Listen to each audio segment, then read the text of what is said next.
Well, hello. Welcome back. Last session, we had a true confession as to our numbers, and I guess this week's my week. I am a 1, which, as we talked about titles, this one is considered the perfectionist. And so there's the 3 different ways we've kind of talked about how these are portrayed. There's the healthy ones. Healthy ones are committed to this life of living out for others, and integrity is a huge part of understanding why the motivation is what it is. A key piece to a healthy one is they are able to forgive themselves, even when things aren't necessarily perfect. And so that's an important thing to note when we're talking about perfectionism and being the perfectionist. Average ones approach with a judging and a comparing mind. So always being mindful of what's happening around, how things are going, and struggle greatly to accept imperfections. And then there's the unhealthy ones, and they will fixate on even the smallest imperfections, can be micromanagers, and will want control in order to find relief. And so that's how they get there. You both have now worked with me and have noticed probably a lot of these tendencies, because it's really hard to miss when something isn't right.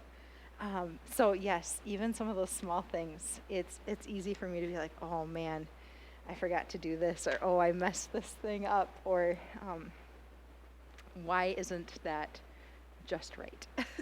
Is one of my own self pet peeves that I notice, and I think one of the things that's very true about ones, and this comes out of our book, is it says the one's commitment to living an exemplary life can quickly degenerate into a rigid perfectionism that can be both torturous for ones and others. And so letting this perfectionism interfere with some of our relationships. And so kind of sticking with the pattern, deadly sins, right? What are the things that pull us away, maybe can interfere with some of our relationships? For a 1, it's this need to be perfect. I'm trying to figure out, it's anger, right? Like ones are in this anger triad, and anger is the deadly sin. It's not always expressed anger, though. For ones, the anger sits just below the surface. It's the festering of how the anger comes to be. And so it comes from this need to be perfect, this wanting to correct it, and you can kind of let it go for so long, and then all of a sudden it just doesn't work anymore. And so I think that is an important part in understanding who ones are. It's not, I mean, as we talked about with both the 8s and with the 9s, anger is expressed in so many different ways. The way in which each number personifies that part of anger and responds to it is very different. And so ones are also looking out at what's happening around them. And I can speak from experience. When I see someone else out having fun and there is stuff to be done, I am like, how can they be doing this? Like, how can you be having fun when I know I have to get all of this done? And not only do I have to get it done, I have to get it done the right way the first time. Mm-hmm. Like, we're not cutting corners to make this happen. We're going to get this done because it's the right thing to do, right? It comes back to that integrity, making sure that whatever we do is done with integrity. And so, expectations, right? Ones have very high expectations of themselves.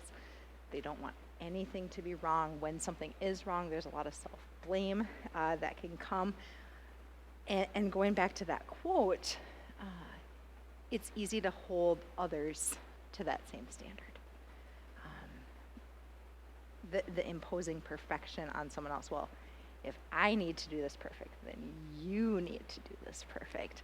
or, sometimes trying to take over that control because if I just do it myself, guilty. I was going to say, I've seen that in you. I don't know. You both have probably seen a lot of that in me, right? I mean, it's sometimes it's like, if I just do this myself, at least it'll get done right, and I'll save myself the time. It'll just make my life easier, and it'll be the way I want it. And I think part of that, and one of the things that resonated with me, is it talks about how ones aren't necessarily doing it as a way of being critical, but they're doing it as a way of trying to help. They're wanting what's best for the greater good. And I think we've talked about that a lot too. I think that, yeah, that's very important to note. It's not out of selfishness that the perfection of everything around you, it's out of the desire for the common good to be better. Yeah. So that wanting perfection for everybody. Yeah. And that's not how everyone's But focus is. in a broken world, that seems so stressful. Oh, and it is. And it is. But I think also important is recognizing that not all ones operate in the same way, like that my mind functions. Like not everyone who is a one is going to get worked up and fixate on the same areas of perfection. Sometimes it might be more of a moral thing. Like one of the examples in the book was people are at the dog park and they're not picking up after their dog's waste. Well, that becomes a moral thing. Like you should just do it because it's right, and if you don't do it, it's going to impact everyone else. It's not necessarily like everything needs to have its exact spot and be tidy, but it's this idea that things should just be done because this is what you do for the greater good. This is what we do to care for each other, is we do our part to be our best. And I think that's an important part. I think it was maybe eights when we were talking about this idea of the inner critic to some degree, and ones also have a very strong inner critic. I don't think anyone is harder on myself than myself. If I let someone else down, they might be disappointed with me, but I can almost guarantee I am 10 times more disappointed with myself than they are with me. And I can replay it in my head and fixate on that to try to figure out how do I fix it? How do we make sure this doesn't happen again? Because ones don't like to make a mistake at all. So I think another interesting piece is you talk about in the nines that need to rest and the giving permission of yourself to rest. And ones often really struggle with rest. There is always something else that needs to be done, and that takes the priority. So the to-do list can be 20 things deep, and you can check off all 20 things. And by the time you get to 20, like you'll have 21 going by the time you get to number 5. You'll just keep adding to that list. And so finding time to truly relax or to just let things be can be very difficult. As a 9 with a 1 wing, I can so relate to that. I have this like voice in the back of my head that says, you don't get to rest until you've completed your to-do list. The to-do list never ends. Exactly, never. Work, home, personal life, wherever we are, that to-do list just keeps growing. And I think that's an important piece to acknowledge. But, I mean, ones have, right, like these are the difficult parts that are sometimes hard to acknowledge, this need for perfectionism and the struggle, the being a critic, but also, I mean, there are advantages. One of the things they talk about is, if someone's going to host a party, ones are on it. They're going to have everything exactly how it needs to be. You're going to have all of the stuff right there and ready to go. The house will be ready for the guests to come. They'll have it all under control. Like, you just show up, you enjoy, and then you go, and ones will have that piece squared away, which I think I can definitely resonate with. I love having people at the house. So ones are our final piece in the triad of anger. Yeah. But the deadly sin, sloth with its neighbor, is anger. Is anger. Because we let it fester. But yeah, and they said, but resentment is a little truer to the experience than hot anger. Yeah. It's more that fester underneath the surface. You kind of let it build Yeah. And escalate. And I would say that's probably very true. I mean, I think this was something we mentioned in the intro video, that this was something we all encountered in seminary at some point. And when I encountered mine, it was during chaplaincy. And that was the very thing that my supervisor mentioned right away is, you need to stop letting it fester. And to this day, it's still a work in progress. I am still terrible at taking something head on and not letting it just fester. Because it's hard. It comes back to the expectations. Well, if I'm doing this, then everyone else should be doing this. And that's not realistic. That's not who we are. We're not all ones. God didn't create us all to operate as ones. But sometimes that's a really hard mindset from a one to recognize this is how we do things. But that's not necessarily how other people do things. And so, when we talk about these growing edges and these transformation pieces, it's important to be mindful, because that festering and anger that sitting right under the surface certainly impacts the relationships.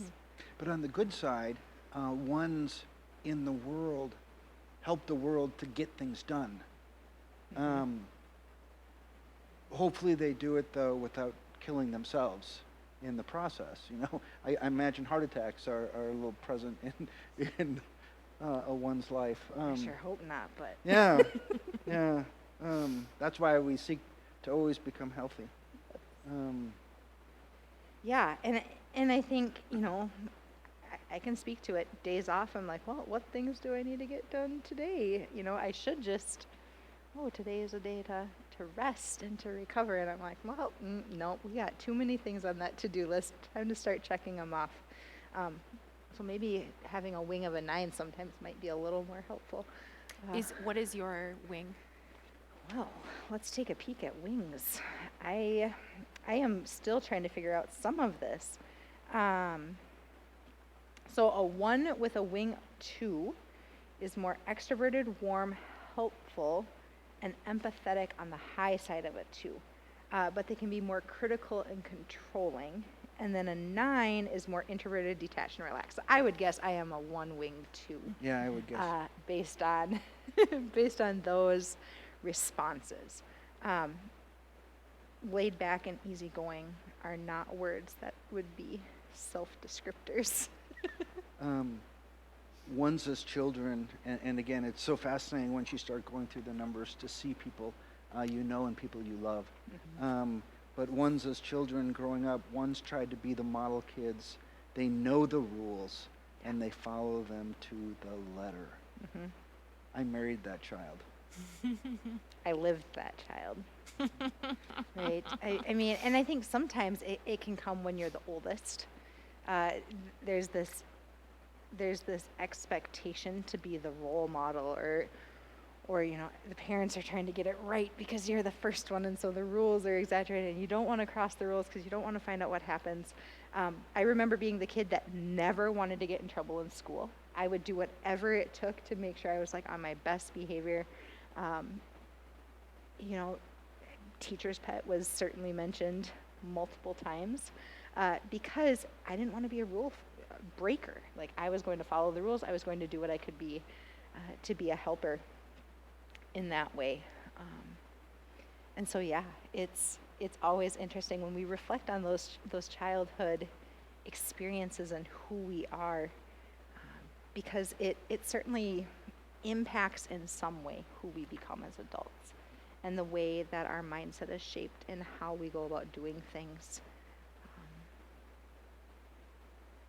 in the community and in the relationships, right? And we've said from the beginning that so much of this is about relationship. How do we understand ourselves, but how do we use what we understand about ourselves to relate to the people around us? And so I think that really is one of the gifts of this particular adult ed session, is that we're getting to explore who we are, how we continue to grow as people of God and live into this identity that we've talked about, but also how does this impact our relationship and how we best relate to those who are around us? So I think, one other thing to kind of lift up about ones is we've talked about stresses and securities with our other numbers. And so when ones are stressed, they tend to move towards what we would call an unhealthy four. And fours are what we know as the individualist. So when ones become stressed, the inner critic starts to work even harder. So the inner critic becomes even more critical. The need to be perfect escalates even higher than it already is. And because of that, resentment towards others and the reception of criticism also are much more difficult.